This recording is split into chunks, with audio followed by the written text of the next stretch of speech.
Brooklyn Hardware, LLC provides this video as a guide to securing a product that is hung using the extruded aluminum hanging hardware, panel clip, Kingclip, and V-clip. Always select and use appropriate and adequate fasteners to ensure that the product you are installing is secure.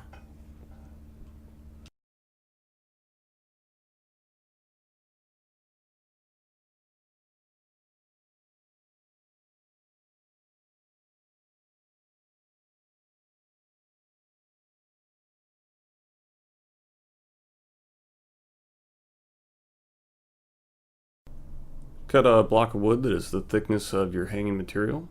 Pre-drill an angled hole through your block and then continue that angled hole into your wall. Set your product onto your wall. Pre-drill a screw through your block and now secure it to your wall.